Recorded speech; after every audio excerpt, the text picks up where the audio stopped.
voy a hablar sin micrófono, pero espero que se me oiga. ¿Se me oye bien? Bueno, en primer lugar quiero decir que para mí es una...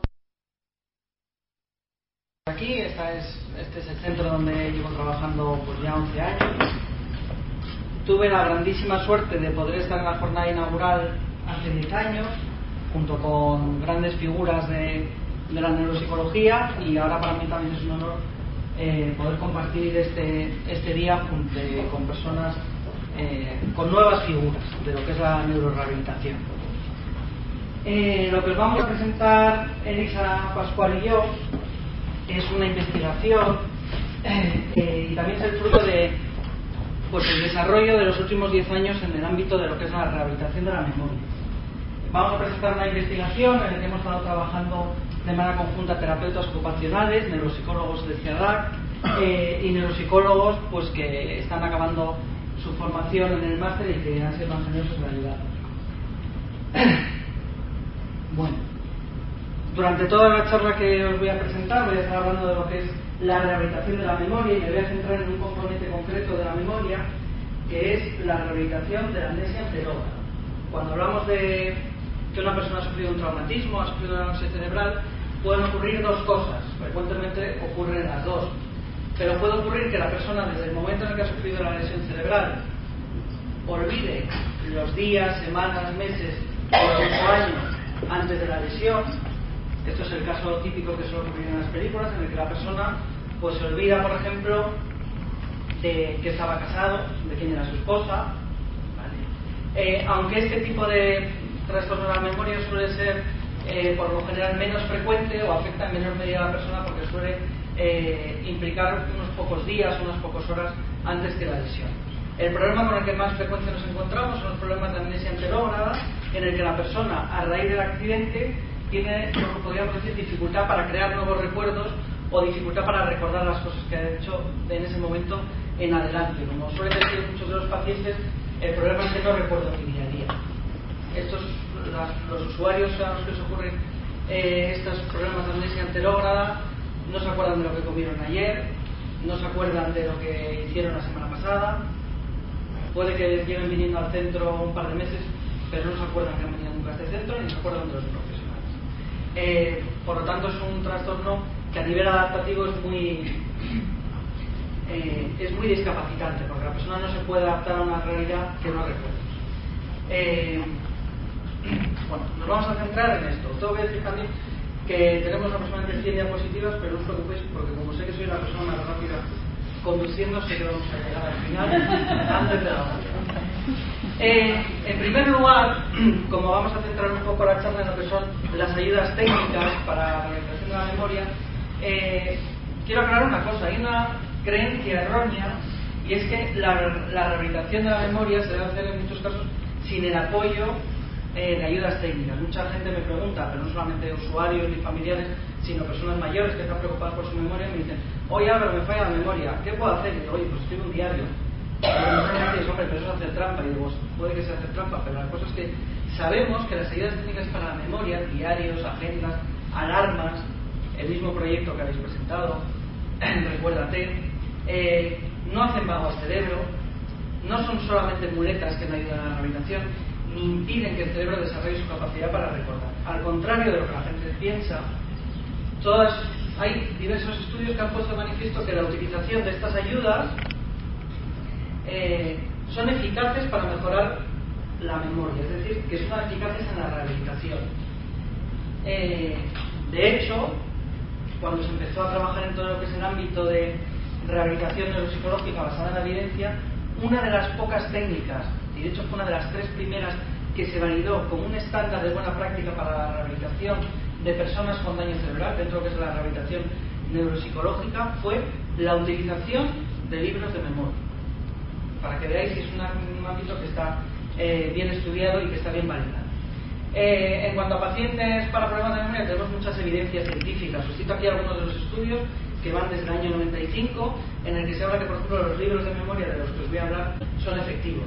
En cuanto a la utilización de agendas electrónicas, ahora mismo en el año 2011 se publicó otro artículo más, pero hay varios estudios que justifican o que avalan su utilización. asimismo grabadoras digitales y teléfonos móviles. Bueno, también hay otros aparatos como el NeuroPage que desarrolló Barbara Wilson, que es un sistema de avisador un poco parecido al Recuérdate, pero no ofrece todas las secuencias, sino que lo que ofrece es el primer paso. Ayuda a la persona a recordar qué es lo que tiene que hacer. Y es una de las técnicas que se ha demostrado más eficaz con personas de problemas severos. El ejemplo típico de diseño de investigación, porque luego vamos a ver alguna investigación que hemos hecho, es que se comparan a 8 personas con problemas de memoria que utilizan lo que es el entrenamiento clásico en memoria en cuanto a hacer ejercicio, te voy a decir una lista de palabras, recuérdala, te voy a decir agrúpalo. Un entrenamiento de 9 semanas con lo que es el ejercicio de despacho frente al entrenamiento con libros de memoria. Y lo que vio este estudio, y han visto otros estudios, que el entrenamiento en libros de memoria es superior a otro tipo de entrenamientos. Por lo tanto, no es que deba sustituir o desplazar a otro tipo de entrenamientos, pero sí que es importante que se aplique.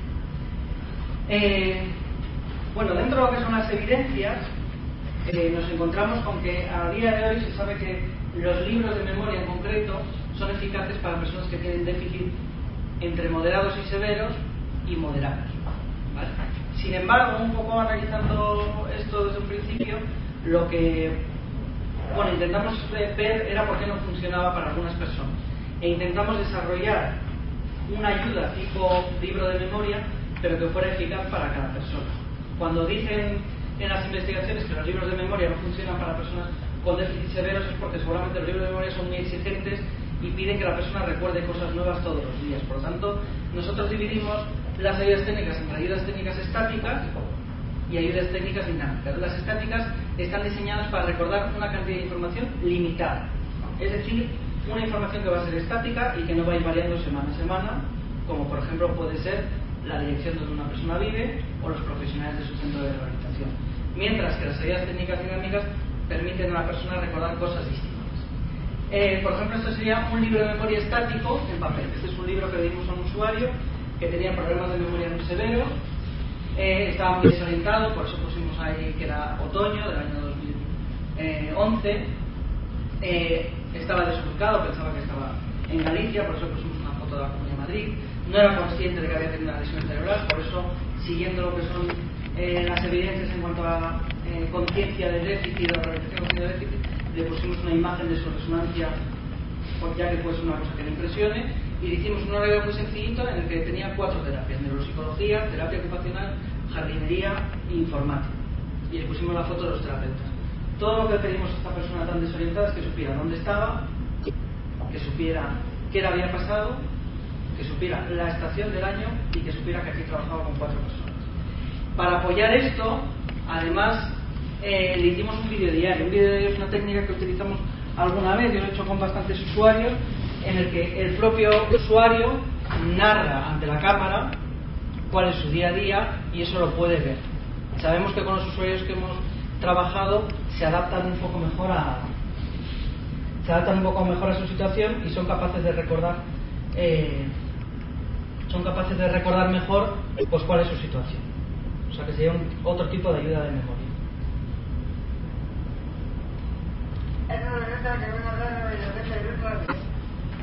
Bueno, explica dónde es la rehabilitación. Este estudio es el claro. ¿Cómo me llamo? Se llama Álvaro. Este es el Washington. Y pues la casa y media. Esa es la sala de orden. Y hago cursos, proyectos y los de ya. Este es el profesor de informática. ¿Y qué te dedicas a hacer aquí en informática? Toma de letras. ¿Así solo o algo más? Algo más. ¿Qué gusta ayer? Jugamos a la recarga. Ah, sí, ¿puedes cantar? Sí. Pues estamos buscando la historia de un parado. Buscamos la historia del parado. Ah, ¿y encontraste esta informática? Sí. ¿Qué herramienta? Con el jugador. Ah, muy bien, ¿lo conoces? Ya. Esto es el comedor. Aquí como con comer y comer. Esta es Cristina. Mi terapeuta ocupacional. Me enseña mis hábitos placeros. Bueno.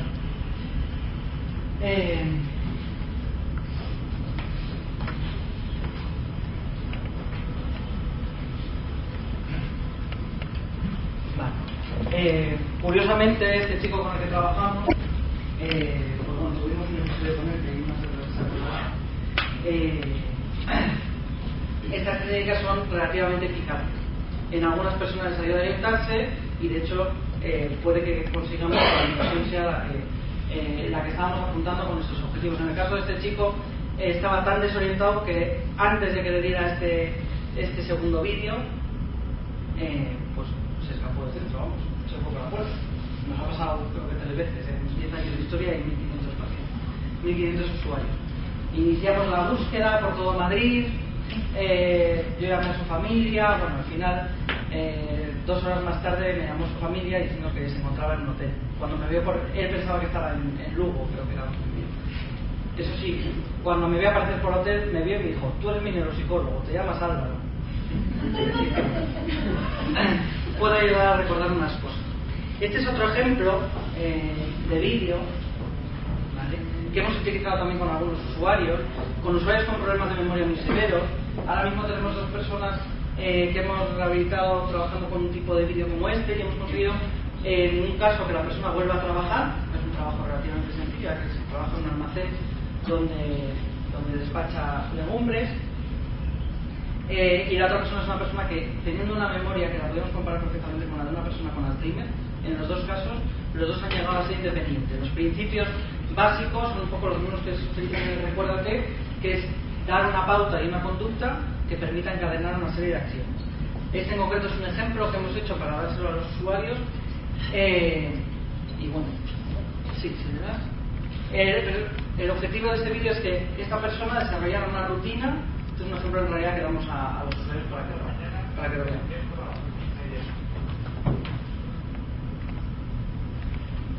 Nada, me voy al baño y voy a ir a la ducha. Después de la ducha me visto. A las 9 punto el desayuno y me preparo unas tostadas con mantequilla, mermelada y un colacao.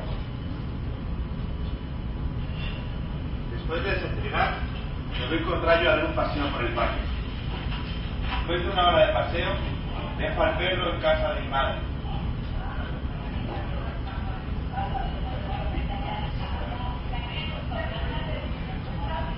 Después de dejar al perro, cojo mi mochila de la piscina y me voy a nadar. Todos los días a las 11 vengo a la piscina municipal a nadar y estoy 35 minutos. Ya.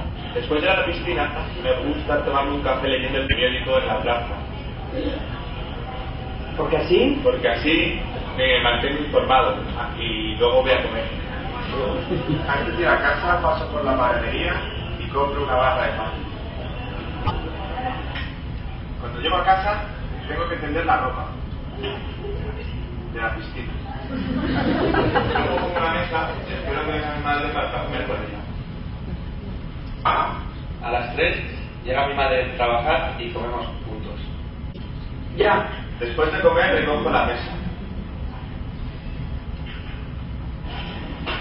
De 5:30 vengo a trabajar a la galería de mi hermano. Muy bien. A media de la tarde vienen mis amigos de vez en cuando y nos vamos a ver. A las 9 llego del videoclub y mi madre me está esperando para hacer la fiesta.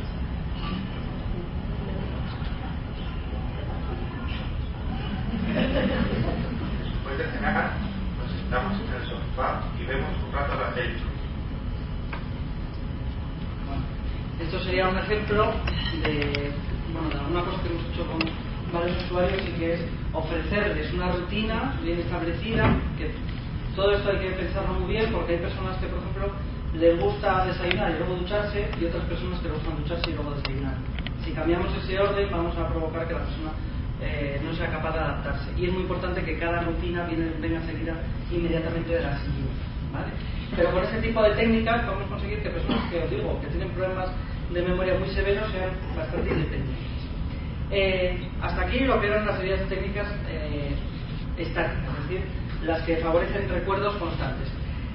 En cuanto a las memorias dinámicas, es decir, las que nos permiten recordar lo que vamos haciendo en nuestro día a día, la estrella es el libro de memoria.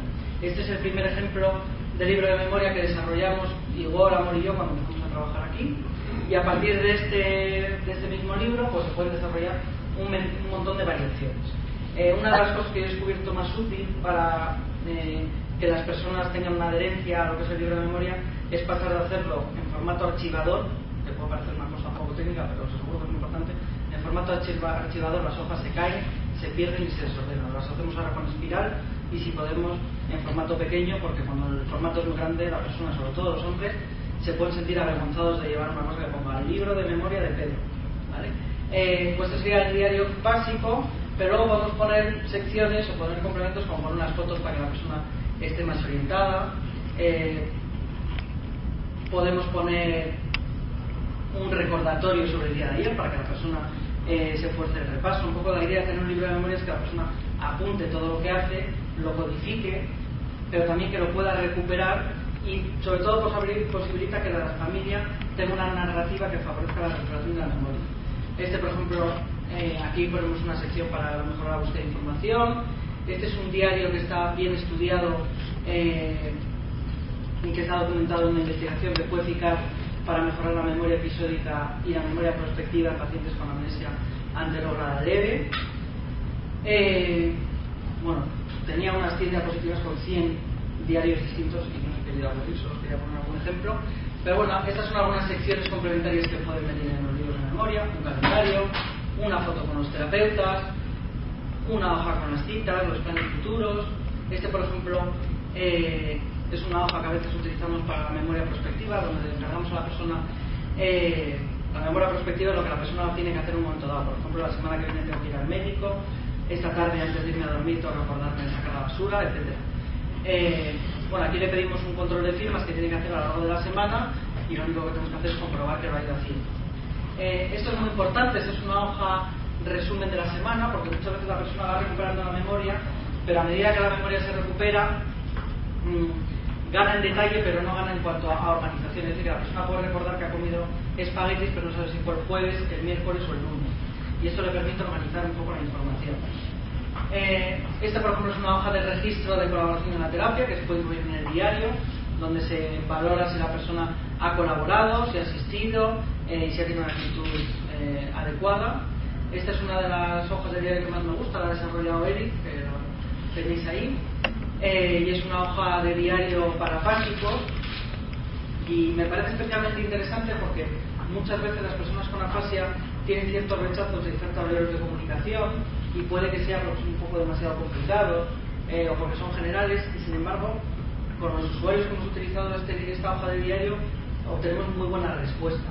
¿Por qué? Porque se circunscriben las preguntas concretas y hace que la persona con afasia se maneje bien en este entorno. Es decir, que todos los días le vamos a preguntar la ropa que se puso el día anterior, lo que ha desayunado, lo que ha comido, lo que ha cenado y las actividades que ha hecho por la tarde. Es una cosa tan concreta que a la persona con afasia le hace fácil y tiene un índice de aceptación muy bueno. De hecho, con algún usuario hemos conseguido que trabaje con esto y luego pasa un comunicador más complicado, cosa que no habíamos conseguido de otra manera.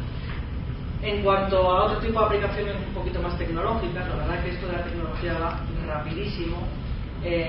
Hace 6 años empezamos a trabajar con una agenda electrónica con un usuario concreto, creo que fuimos de los primeros que lo hicimos en España. Fue una agenda que lleva un sistema operativo de Microsoft, de Outlook,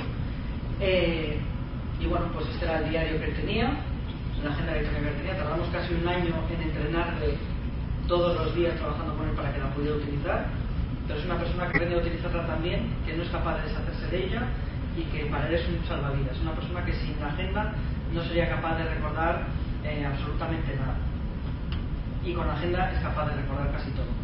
El entrenamiento fue tan exhaustivo que incluso le entrenamos en cómo conocer y recordar personas nuevas gracias a la agenda. Utilizando esta técnica y utilizando una serie de apoyos que le habíamos dado, fue capaz de conocer a una persona que es su actual pareja, y cuando le conoció, nada más conocer, le preguntó si encontraba que le pidiera su nombre, le preguntar su nombre, apuntó el nombre en la agenda, apuntó su número de teléfono, apuntó 2 días después que la tenía que llamar. Llamaron, se quedaron. Lo que dice su pareja es que cuando llegaron le dio, él no tenía ni idea de quién era, pero en su agenda ponía que había quedado con Carla, que había conocido el jueves y que había quedado en la plaza en la Puerta del Sol al lado del Oso. Él fue ahí, esperó, sabiendo que la otra persona le reconocería. Él efectivamente fue, le reconoció, y esto es gracias a que estaba muy bien entrenado en la utilización de la agenda. Hay otros tipos de agenda, como por ejemplo una agenda electrónica tipo Palm. Todo esto que es hace 6-5 años, ahora mismo parece obsoleto. Ahora mismo todos los móviles tienen agendas electrónicas. En concreto, en el caso de este chico, le enseñamos a utilizar una agenda de este tipo porque le enseñamos a utilizar una agenda HTC porque sabíamos que iba a haber desarrollos móviles. Y efectivamente ahora mismo tiene un móvil HTC con una agenda incorporada.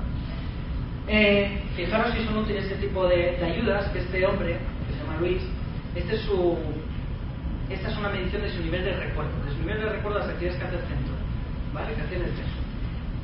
Esto es después de 10 semanas de entrenamiento. Todos los lunes o todos los miércoles, ya no me acuerdo, como hace unos cuantos años, yo le preguntaba qué había tenido el día anterior, qué había hecho el día anterior en deporte, qué había hecho el día anterior en psicología, biblioteca, cafetería, es decir, todas las actividades que tenía. El primer día fue capaz de sacar un punto sobre 30. No se acordaba de nada. Después de utilizar esta agenda electrónica durante 10 semanas, ya una vez que estaba instaurada y bien aplicada, fue capaz de acordarse de 15 cosas, es decir, de la mitad de lo que le estábamos preguntando, ¿vale? Con lo cual es una mejora significativa. De hecho, es una persona que era totalmente dependiente y ahora es totalmente independiente. Ahora hemos pasado a la época del 2.0, es decir, todo lo que está en la nube.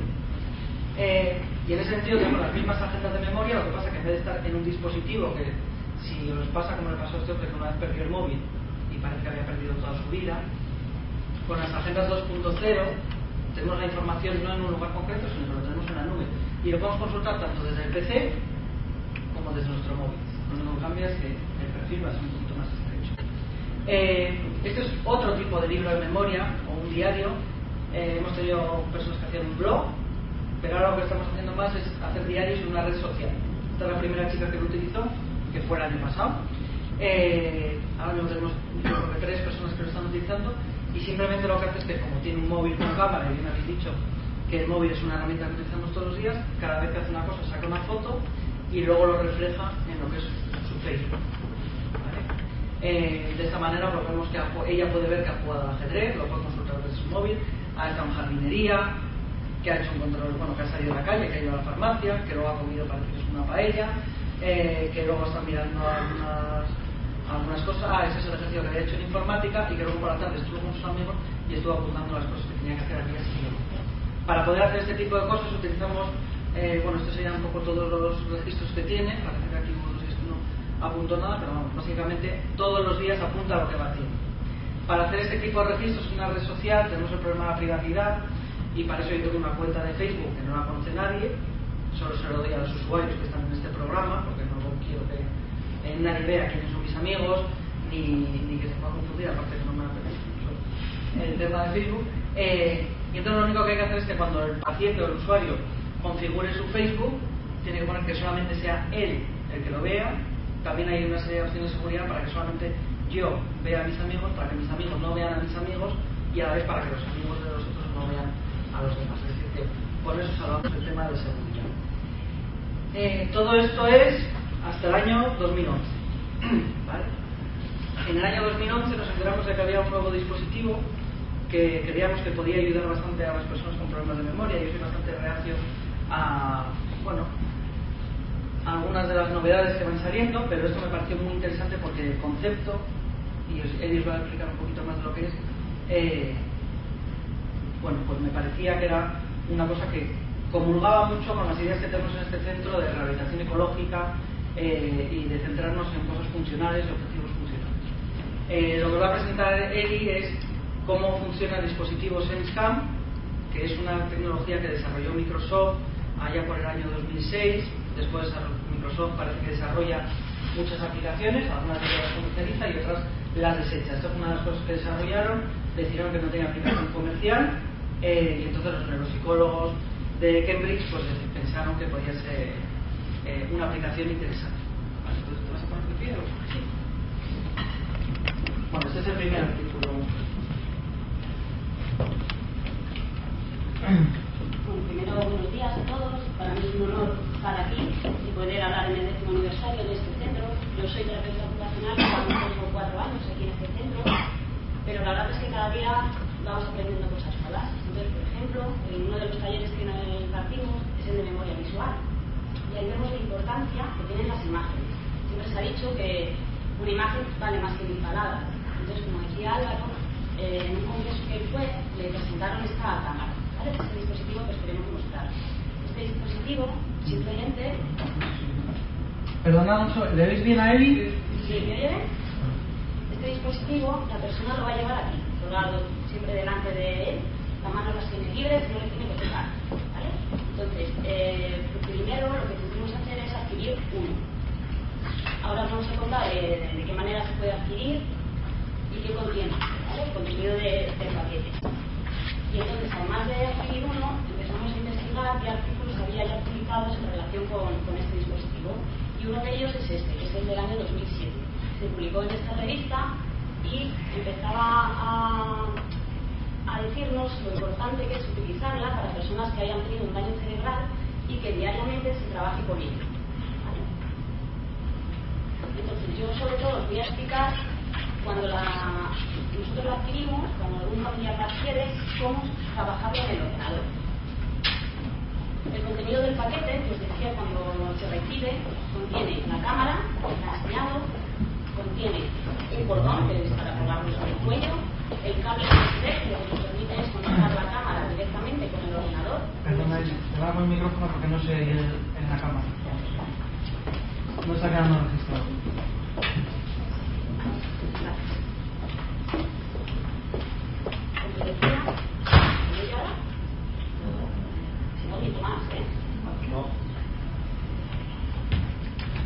Ahora sí, ¿no? Vale. Además, esta cámara necesita ser cargada diariamente, por lo tanto nos van a dar un cargador que se puede adaptar a diferentes interruptores en la pared.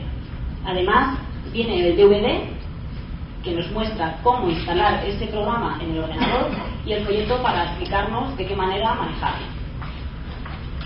La cámara, ¿qué es esta? Pues tiene diferentes botones en la parte superior y en la parte lateral.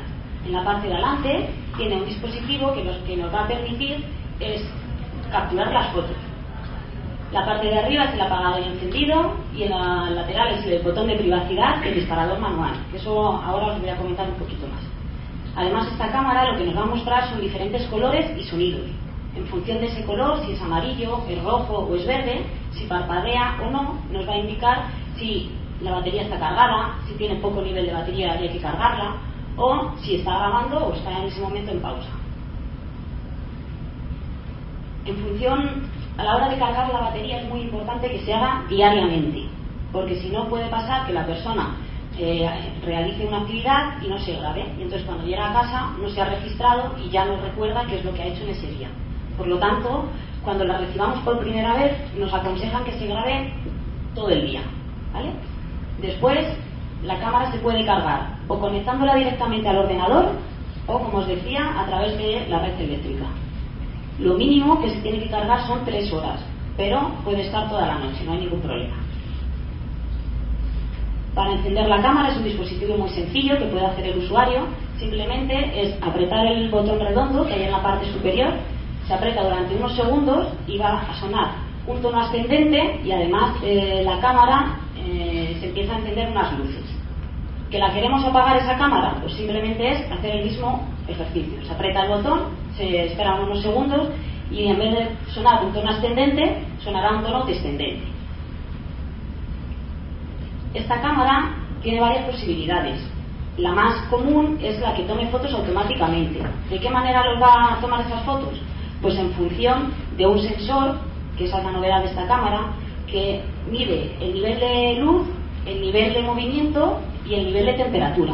Cuando cambia alguno de esos parámetros es cuando hace la foto. Entonces, continuamente, automáticamente, sin hacerla nada, la cámara va haciendo fotos y se guardan.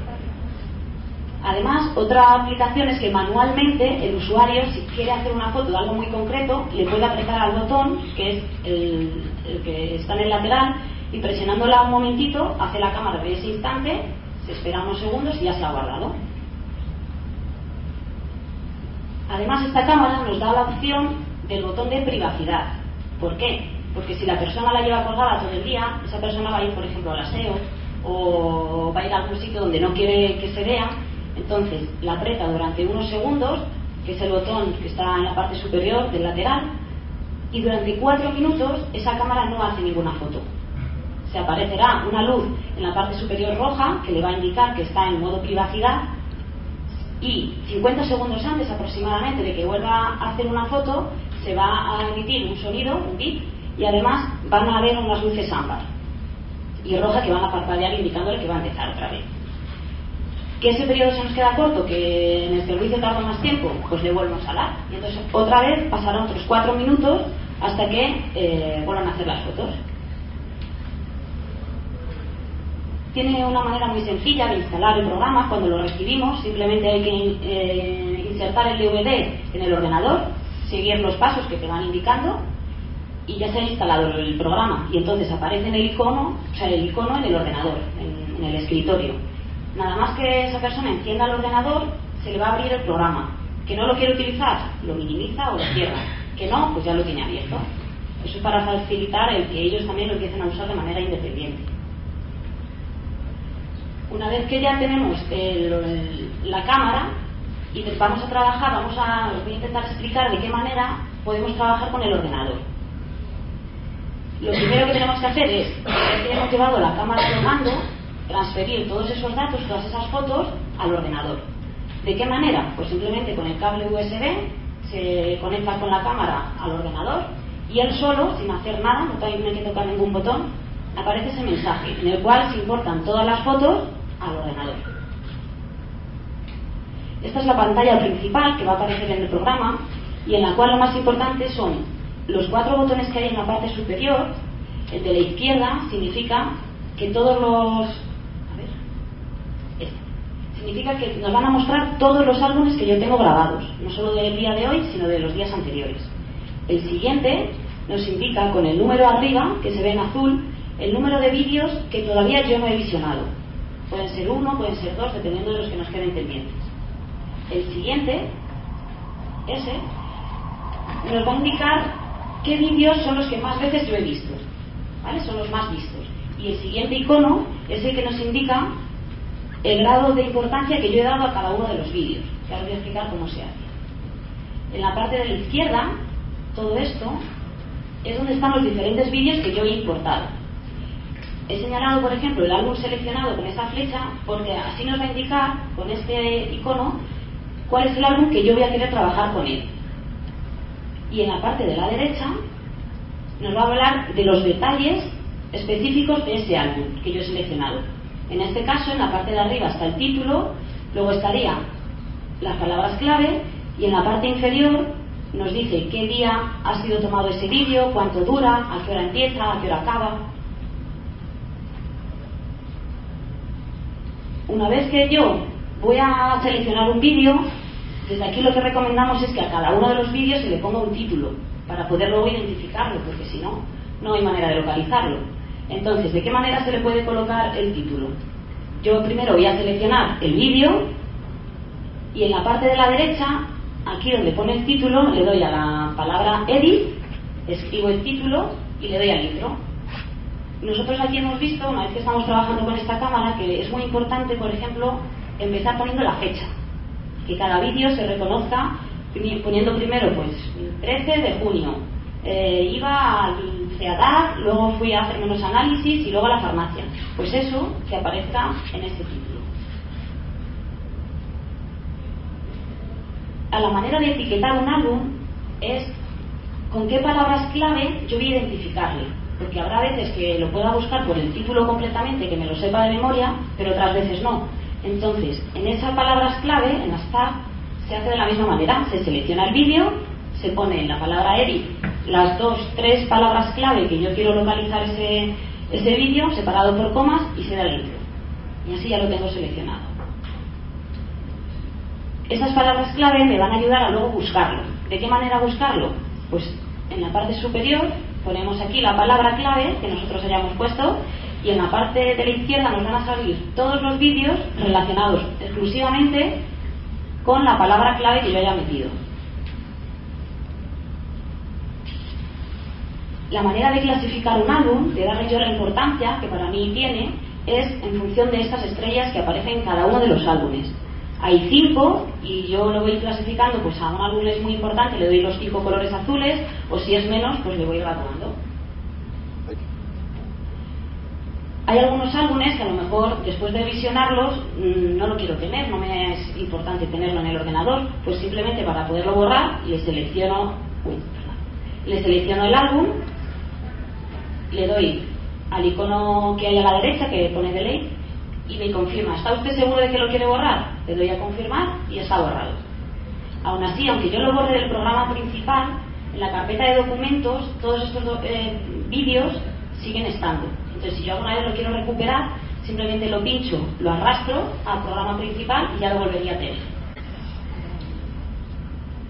Una vez que ya estamos dentro de un álbum, vamos a trabajar con las diferentes fotos.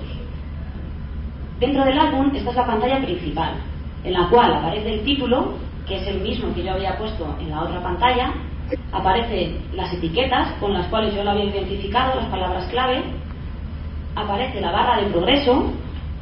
Esa barra la que me va a indicar es en qué momento de la grabación estoy. Pues cuando comencemos estará por aquí y en función de que vaya transcurriendo se irá poniendo de color azul. En la parte de abajo hay una serie de botones.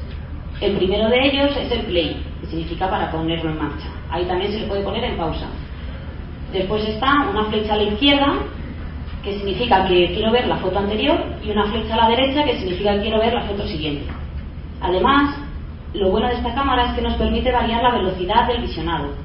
Normalmente estamos trabajando, bueno, luego ya os lo contará Álvaro, en que primero lo vea de una manera muy rápida, para que sea como un flash, y luego ya poco a poco, trabajando diariamente con ello, lo veamos más despacio. Entonces nos da la opción de verlo a 2, a 4, a 8, a 16, dependiendo de la velocidad que queramos. Además, esta foto en concreto se puede salvar. Si yo le doy a ese icono, salvamos esa foto y me la guarda en formato JPG.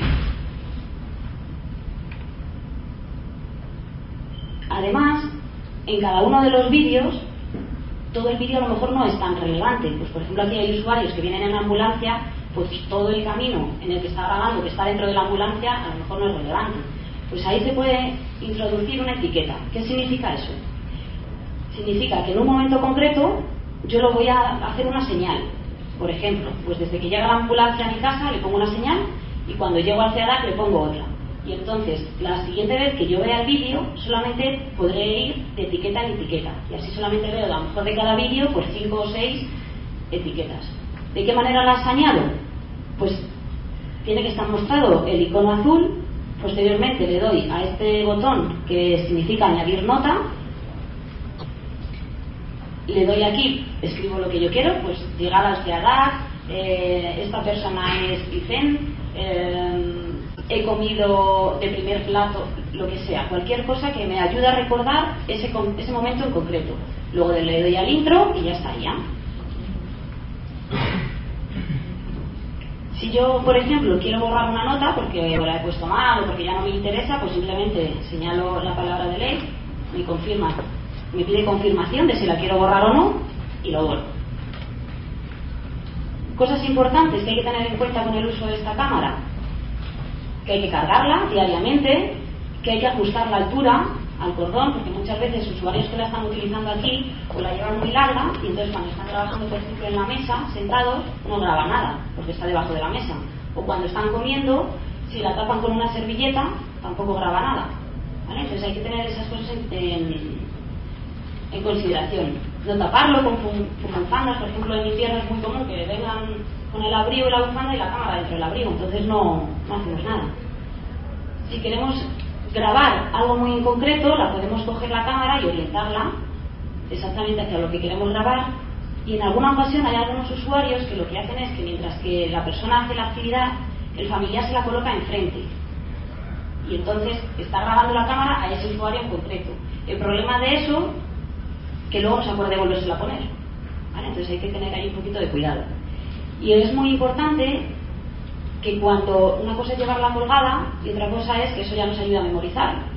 Lo más importante es que cuando lleguen a casa, con el familiar, se pongan a trabajar diariamente. Esto es mucho trabajo del familiar, diariamente en trabajar con los álbumes que haya grabado. Pues todos los días hay que llegar a casa, por ejemplo por la tarde se pone una rutina, transferir las fotos, verlo una vez, la siguiente vez irle preguntando pues con quién estabas, qué hacías antes, qué hacías después, y eso hay que hacerlo diariamente.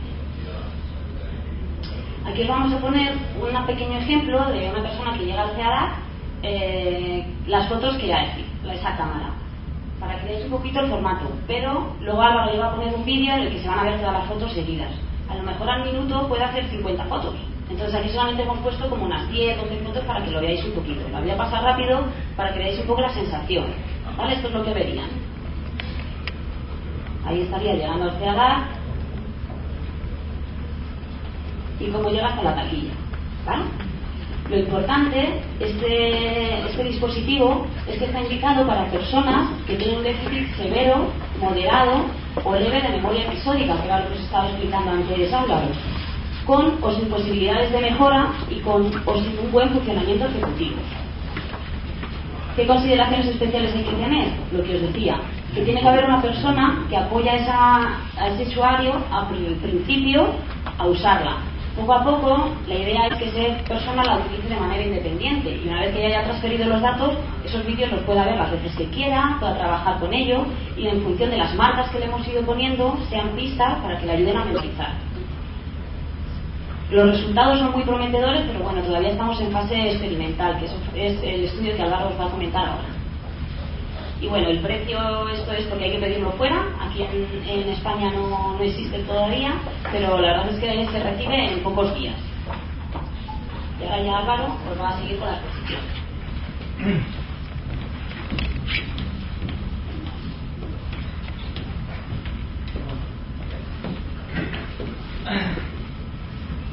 Yo me voy a poner la camarita.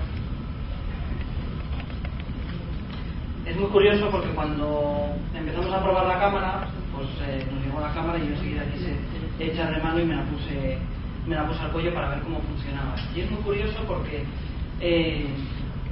muchas veces pensamos que hay cosas que recordamos y otras que olvidamos. Sin embargo, utilizando esta cámara uno se da cuenta de que recordamos mucho más de lo que creemos.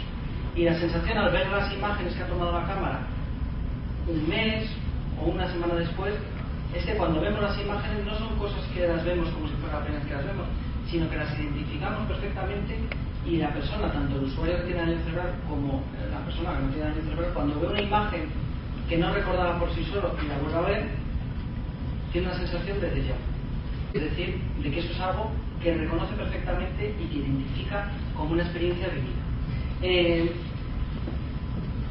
Bueno, cuando supimos la existencia de este aparato quisimos hacer un estudio para ver si una cámara podía ayudarnos a algunos de nuestros usuarios a mejorar su memoria. Lo complicado de esto es que íbamos a estudiar un proceso de memoria que es muy complejo de estudiar porque es la memoria episódica. Si cada uno de vosotros se pone a pensar lo que hizo ayer por la tarde, pues algunos igual vieron un partido de fútbol, otros se fueron a dar un paseo aprovechando que no hacía mucho calor, otros fueron de tiendas y otras personas pues se dedicarían hasta la tarde cocinando o lo que sea. Pero cada uno de vosotros tiene un recuerdo distinto de lo que hizo ayer. Por lo tanto, es muy difícil estudiar si una cámara de estas características puede ayudar a mejorar la memoria. Para solucionar este problema diseñamos, lo más complicado de todo este estudio ha sido hacer el diseño experimental para que fuera un diseño válido. Hicimos un diseño muy ecológico. Bueno, en el estudio han participado 6 usuarios, antiguos usuarios del CEADAC, es decir, que los usuarios están ya dados de alta. Todos ellos tenían daño cerebral sobrevenido. Aproximadamente el tiempo medio que había pasado desde su lesión son 6 años. Eso quiere decir que utilizamos personas que ya habían salido del centro, es decir, ya no estaban en rehabilitación aquí, porque no queríamos que se confundiera el efecto de la cámara con el efecto de las terapias que hacemos normalmente. Queríamos aislar el efecto de la cámara.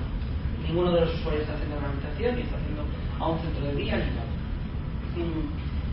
He de decir que bueno, dividimos el grupo por el diseño experimental. Bueno, se cayeron dos usuarios, al final el grupo experimental se quedó con 4 usuarios y el grupo de control con 2. Intentamos que estuviera controlado por edad, que lo conseguimos, por tiempo desde la lesión, que lo conseguimos, y de los 6 usuarios 3 han tenido un episodio anóxico, que, bueno, para los que no lo sepáis, es uno de los episodios, la falta de oxígeno en el cerebro es uno de los que daña de una manera más específica la memoria. 2 de ellos habían tenido una encefalitis vírica, que también suele afectar de una manera dramática la memoria, y una persona había tenido un accidente cerebrovascular, pero en una región que también es crucial para la memoria. Yo os diría que los 6 usuarios que están aquí entran dentro de los 10 usuarios que, de 1.500 que han pasado por el centro, que tienen más gravemente afectada la memoria. ¿Vale? Quisimos coger a las personas que tenían más problemas para ver si podía ayudar a ellos, ya que pensábamos que si les podía ayudar a ellos, ayudaría a las personas que tienen menos dificultades. Bueno, este es el grupo que hemos participado en la excursión. Aquí está Eli, está Olaya, que no puede estar aquí hoy, y aquí están pues algunos de los usuarios y los familiares. Faltarían dentro de lo que es la investigación las 2 personas, las 2 neuropsicólogas que se han encargado de hacer las evaluaciones ciegas. ¿Qué quiere decir eso? Que las personas que han evaluado a los usuarios no sabían si el usuario había llevado la cámara o no, para salvaguardar que fueran objetivas a la hora de evaluar. ¿Vale? Y esto es el grupo de usuarios durante una de las excursiones. El diseño experimental que utilizamos fue, en un primer lugar, una línea base que fue el 13 de enero, en el que, bueno, durante una semana planteamos una serie de actividades en el hogar, luego una excursión por Madrid y luego una valoración neuropsicológica y una valoración del recuerdo de esa excursión. Un mes más tarde, bueno, después de todo eso, les dimos a 4 usuarios dimos una cámara y a 2 no se la dimos. Y un mes más tarde volvimos a repetir toda la experiencia. Es decir, una semana de actividades domiciliarias, unos con cámara y otros sin cámara, una excursión de un día entero por Madrid, unos con cámara y otros sin cámara, y luego una valoración. El objetivo era ver si las personas que llevaban la cámara se acordaban mejor de la excursión y de las actividades semanales que aquellos que no lo habían llevado. Organizar esto fue una verdadera locura. Conseguir que, pensar que de los 6 usuarios hay uno que es de Salamanca, otro de Jaén, otro de Badajoz, otro de Ciudad Real, y fue convencer a personas que estaban ya dadas de alta del CEADAC de que vinieran a participar con el estudio, y yo creo que se ha conseguido pues a través de la confianza que tienen nosotros y del trato muy personal que hemos desarrollado con estas familias. Y luego lo que fue la organización de actividades, pues bueno, si por ejemplo en la línea base el lunes jugaban un juego de mesa, ¿vale? Durante la fase experimental conseguimos que el miércoles vieran unos álbumes familiares. Si el martes visitaban a un amigo en la línea base, en la fase experimental invitaron a alguien a casa. Si el miércoles fueron al cine, pues en otro momento fueron de compras a una tienda, ¿vale? Y si en un momento dado tenían que ir a un hipermercado y comprar hacer la compra semanal y además unas bombillas, pues otra vez tenían que ir a una frutería y además de la fruta tenían que comprar unos tornillos y unas pilas. Todas esas actividades fueron actividades que ellos tuvieron en común. Es decir, que su recuerdo episódico, a diferencia que os pasa a vosotros, que ahora mismo cada uno recuerda una cosa distinta, ellos tenían algunos recuerdos comunes. ¿Vale? Aparte de estas actividades semanales, organizamos 2 excursiones, que fue realmente complicado. Tuvimos todo el apoyo de INMA, pero además tuvimos el apoyo del Museo del Prado, de la Casa Real, porque del Patrimonio Nacional, tuvimos el apoyo de la Academia de Danza de Miraquín Baina, de un profesor de percusión. Fuimos contactando con todos ellos y pidiéndoles que nos ayudaran en el estudio. De esta manera, pues el 13 de enero del 2010, del 2012, si hubierais estado en la Puerta del Sol, nos hubierais visto por ahí, y de la misma manera, el 12 o 13 de febrero del 2012 nos hubierais encontrado a la misma hora, pero en vez de en la Puerta del Sol, en la Plaza Mayor. Lo que queríamos es que las 2 actividades fueran distintas, para poder evaluar cómo recordaban las cosas, que eran distintas, pero equivalentes, para que no hubiera una discrepancia entre lo que había sido una excursión y otra, para que fueran igual de fáciles o difíciles de recordar. Si esto era lo que hacíamos a las 10 de la mañana, quedar en una de las 2 plazas y desayunar, a las 11 de la mañana dábamos un paseo turístico, que en un caso empezó con el oso y el madroño, y en el otro caso con la estatua ecuestre, pasamos por el Congreso de los Diputados, en el segundo caso pasamos por Almudena, entramos en lo que es el Hotel Palace, en el segundo caso entramos en el Mercado de San Miguel, hasta llegar a nuestro destino, que era la visita cultural de la mañana, y en el primer caso fue una excursión guiada por el Museo del Prado, y en el segundo caso una excursión guiada de la misma duración en el en el Palacio Real. ¿Vale? En un caso pudimos ver cuadros, en otro caso cosas tan llamativas también como como la sala del trono. Fijaros si fuimos cuidadosos en cuanto a todo lo que fuera metodología, para que fuera todo lo más equivalente, que en la primera excursión vino una terapeuta ocupacional, que fue Eli, en la segunda excursión nos llevamos a Cristina, en la primera excursión vino un residente de medicina, que fue Iván, en la segunda excursión vino otro residente, primero sí, luego Iván. Nos acompañó un equipo de televisión española para documentar un poco todo esto y les exigimos una condición, que si venían la primera vez era necesario que vinieran a la segunda, para que no hubiera ninguna variable que fuera distinta. ¿Vale? Y además estuvieron en el mismo número de horas, todo eso lo llevamos muy controlado. Después de comer fuimos a almorzar y en un primer momento en la primera excursión fuimos a un restaurante italiano y en el segundo momento a un restaurante típico madrileño, donde ponían huevos rotos y demás. Para que os hagáis una idea del déficit de memoria que tienen estos usuarios, que no es un déficit de memoria al uso, no sé qué son los en un centro de rehabilitación, sino que yo, que son 6 de los pacientes más amnésicos que han pasado por el centro. El primer día, cuando terminamos de comer, según acababa una usuaria que se llamaba Isabel de comerse un trozo de pizza y había dejado un borde en el plato, yo, Olaya y yo y Eli teníamos que apuntar absolutamente todo lo que habían hecho. Teníamos que apuntar si habían comido una pizza, si la pizza llevaba pepperoni o si llevaba champiñones, para poder preguntárselo al día siguiente.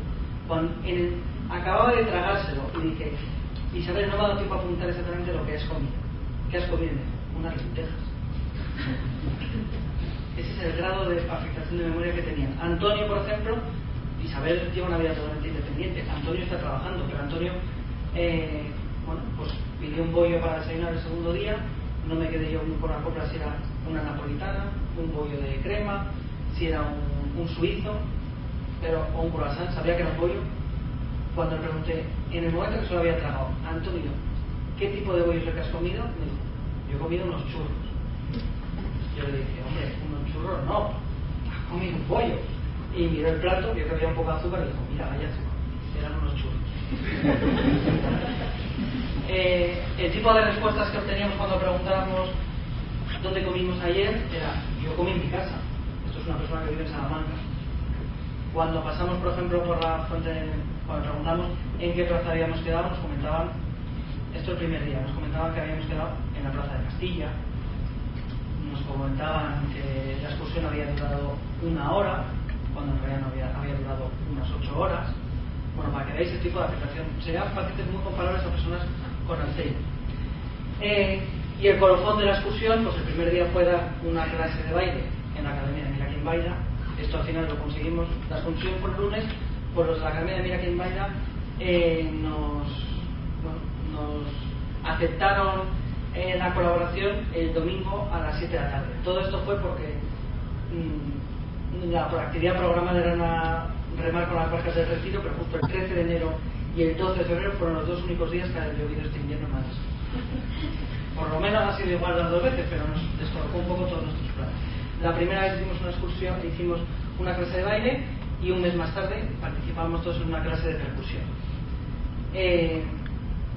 La metodología que seguimos, y esto es importante de cara a las publicaciones, es que todas las noches tenían que visualizar lo que habían hecho en ese mismo día a una velocidad de por 8, es decir, bastante deprisa.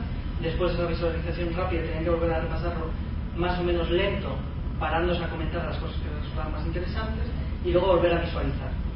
¿Por qué queremos que visualicen antes de irse a dormir? Porque durante la noche es cuando se consolidan muchos de los recuerdos, mientras dormimos se segrega más cantidad de hormona de crecimiento que puede favorecer lo que es la sinapsis, y entonces era la metodología que pensamos que era la más adecuada. No sabemos si es la mejor, pero por lo menos está documentado que esta es la que hemos utilizado nosotros. Y de la misma manera, al día siguiente por la mañana tenían que repasar lo que habían hecho. Una vez se había acabado este día de excursión, que fue maratoniano, agotador y a la vez muy divertido, fue una oportunidad de conocer a estas familias un poco más de cerca y ver todas las dificultades que tienen y todas las cosas buenas que también tienen.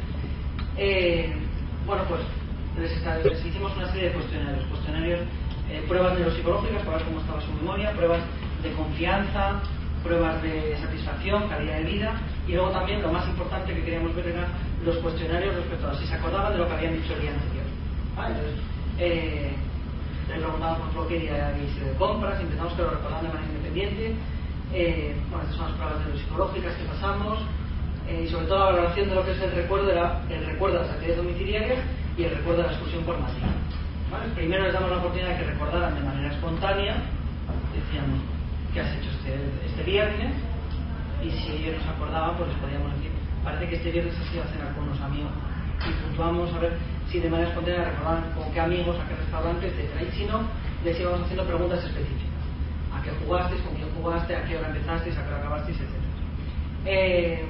Bueno, igualmente todas las noches que habíamos tenido una excursión, o que acabamos a las 8 de la tarde, nos íbamos a casa y por teléfono, tanto él como Laia como yo, tenemos que preparar un cuestionario de unas 100 preguntas en el que preguntábamos preguntas específicas de lo que habían hecho en la excursión. Como por ejemplo, pues él nos había caído quién se cayó, quién había sido el último en llegar, quién nos recibe en el Museo del Prado, cuál fue el primer cuadro que vimos, etcétera, etcétera, etcétera. Es decir, preguntamos sobre las cosas comunes que habían tenido todos ellos. También hicimos una prueba de reconocimiento visual en la que tenían que identificar si esta foto, por ejemplo, el pensador lo habían visto o no. Por cierto, todos habían visto el pensador. ¿Por qué? Porque es una foto conocida, una imagen conocida y resultó familiar. Vale. Los resultados de la investigación, pues bueno, en primer lugar os voy a enseñar el primer en la línea morada, refleja lo que es la puntuación que obtuvieron los familiares. Cuando preguntamos a los familiares por todas estas cosas, los familiares fueron capaces de recordar el 87% de los detalles de las preguntas que habían hecho durante la semana. Todo ello está documentado con una serie de registros. Cuando vimos a los pacientes sin cámara, a los usuarios sin cámara, vimos que eran capaces de recordar el 31% de las cosas que habían hecho. El grupo de usuarios que no llevaban cámara habían sido capaces de recordar el 23%. Esto es antes de empezar con la intervención. Lo que nos dimos cuenta es que al hacer el grupo, también porque se cayeron un par de usuarios, el grupo de usuarios que llevaban cámara tenía la memoria un poco mejor que los usuarios que no estaban en el grupo con cámara. No lo podemos haber previsto porque en principio por las pruebas todos parecían muy iguales. Fijaros que esas diferencias entre un grupo y otro son significativas. ¿Vale? Es decir, que los grupos son, uno es significativamente mejor que el otro. A continuación, ¿qué recordaron la segunda vez que hicimos estas pruebas? Es decir, cuando ya había un grupo que llevaba la cámara. Y el primer grupo pasó de 31 a 23. Nosotros atribuimos estos a que la segunda vez las preguntas que hicimos eran un poquito más difíciles. Y el otro grupo pasó de 23 a 23. Lo interpretamos con lo que, bueno, pues esas diferencias significativas que había entre los grupos y que uno era un poquito, tenía mejor memoria que el otro, desaparecieron. Es una interpretación, es muy difícil obtener, no encontramos, por ejemplo, diferencias significativas entre el recuerdo pre y el post, es decir, que fueron exactamente iguales. Es muy difícil obtener diferencias significativas cuando estamos trabajando con una muestra de 6 pacientes, es casi imposible. Sin embargo, cuando valoramos la excursión por Madrid, el grupo de familiares recordó el 82% de las preguntas, como veis eran preguntas relativamente fáciles y sencillas. El grupo de los usuarios que no llevaba cámara recordó el 40%. El grupo que sí llevaba cámara recordó el 26%. Cada vez vemos que el grupo que no llevaba cámara era un poquito mejor en cuanto a memoria que el otro. Y cuando les valoramos la segunda vez, es decir, valoramos lo que era el Palacio Real, la clase de percusión en vez de lo del baile, lo que vimos es que el primer grupo se quedaba igual, un poquito más abajo, que podemos concluir que la evaluación era igual o quizá un poquito más difícil, y sin embargo el segundo grupo aumentaba de una manera significativa. ¿Vale? Y aquí sí que encontramos diferencias significativas. ¿Vale? Esto es muy relevante porque estamos hablando de personas que cuando vinieron a CEADA hace 6 años, más o menos de media, nadie había dado un duro por ellos. Todos venían con la etiqueta de que tenían problemas de memoria y irremediables. Aquí, con trabajo de terapia ocupacional, de neuropsicología, de fisioterapia, de todo el equipo, conseguimos que esas personas pasaran de ser dependientes a independientes y que tuvieran una memoria mejor con la que vinieron. 6 años después, y siempre me preguntaban todos, si alguna vez hay algo para la memoria, por favor, ahora dínoslo, y siempre les he dicho, y mira que lo dudo, porque la memoria es una cosa que es muy difícil de trabajar. Contamos con los libros de memoria, con las agendas electrónicas y poco más. Cuando salió esto nos acordamos de ello y efectivamente parece que consiguieron recordar más cosas. Cuando dividimos las preguntas entre generales y específicas, es decir, una pregunta específica sería ¿de qué color era la botella de agua durante la comida? O una pregunta específica podría ser ¿cuál fue el primer cuadro que vimos en el museo? Y preguntas generales eran ¿qué hicimos por la mañana? Solamente tenían que decir Museo del Prado o Palacio Real. La primera vez no tenían ni el Museo del Prado ni nada. Pues ahí vemos que las familias aprobaban del 87% preguntas generales. Las personas que no tenían cámara llegaron a un 44 y las personas que no tenían cámara al principio un 31. Cuando introdujimos la cámara, aquí sí que había diferencias significativas, y cuando introdujimos la cámara, pues el primer grupo mejoró su memoria y el segundo grupo lo mejoró muy significativamente, desapareciendo otra vez lo que son las diferencias significativas en los dos grupos. Con lo que podemos interpretar que los que estaban peor de memoria estuvieron al nivel de los que estaban mejor. Vamos a hacer un pequeño ejercicio. Quiero que cerréis todos los ojos. Bueno, la pregunta es: ¿puede una cámara ayudar a recordar lo que está olvidado? Es decir, ¿las cosas se olvidan de verdad o las cosas están en nuestro cerebro?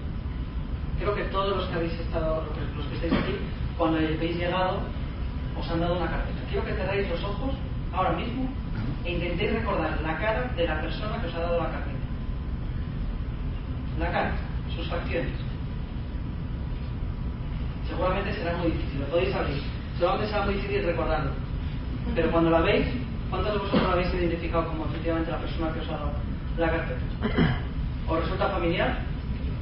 ¿Habéis tenido cierta sensación de andar? Esto yo me lo sabía. Y esto es lo que hace la cámara, fijaros. Como la cámara la llevo no a esta altura, ni está sacando fotos, hay veces que me preguntan, bueno, y si entonces otra persona hace las fotos, una cosa curiosa de la cámara es que al tomar las fotos con un gran angular y desde nuestro mismo punto de vista, desde el punto de vista del sujeto que ha vivido la experiencia, parece que reactiva las mismas redes neurales que se activaron en el momento que, por ejemplo, yo le tomé la foto a Rocío. En el momento que el usuario vivió esa experiencia concreta. Y como la cámara te permite volver a ver esas imágenes desde ese mismo punto de vista, parece que permite, y los estudios de neuroimagen que se han hecho, de momento solo se han hecho 2, parece que lo que hacen es que ese camino que hemos hecho para guardar la información lo reactiva de tal manera que se puede hacer también el camino inverso y volver a recuperar esa información. Os voy a poner como conclusiones, os diría que la tecnología SenseCam es un apoyo a la rehabilitación de la memoria, congruente con un modelo ecológico, como tenemos aquí en CEDAC, y funcional de la rehabilitación. Es muy estimulante y motivante para el paciente, para el usuario. Todas las personas que lo han llevado no quieren deshacerse de ella. Se puede aplicar para estimular pequeños aprendizajes o favorecer un recuerdo episódico integral. Es decir, si yo quiero entrenar a una persona para ir hasta el metro, puedo llevarle un día con la cámara y que luego visualice esas imágenes, con lo cual puede ser un apoyo importante. Las personas que utilizaron la cámara mejoraron su recuerdo a pesar de sufrir una amnesia anterograde severa en un estado considerado por todos los profesionales que habían visto, incluso nosotros, que solemos ser muy optimistas, crónico. Les daremos de alta sin esperanza de que pudieran mejorar. Los resultados indican que la cámara les ayudó especialmente a recordar aspectos generales de su día a día, las cosas más globales. Es posible que reduzca el nivel de estrés y ansiedad relacionado con las dificultades de memoria. Esto parece que es lo que han encontrado otros investigadores, y es la tercera fase del estudio que, no os puedo decir dónde es porque es todo secreto, pero tenemos una tercera excursión en otro lugar de Madrid, en otro restaurante, y va a ser el 28 de junio, pasados 6 meses desde la primera intervención. Ahí lo que vamos a comprobar es si las personas que llevan una cámara, cuando se la quitemos ese 28 de junio, van a ser capaces de recordar las cosas mejor que la primera vez, o igual, o parecido. Y también vamos a evaluar si su nivel de ansiedad en relación a no acordarse las cosas ha disminuido, que es muy importante. Nuestra experiencia clínica con algún usuario que tenemos en el centro, que no es un usuario que digamos que está en una fase crónica, sino una fase subaguda, es que creemos que puede ser especialmente útil y que su máximo potencial se encuentra en la rehabilitación en esa fase subaguda. Y ahora lo que os quiero poner es un vídeo que si lo pones, bueno, yo creo que lo vais a poder disfrutar. Esto ya es la parte final. Esto es lo que vio Eugenia cuando hizo la excursión por Madrid. El sonido.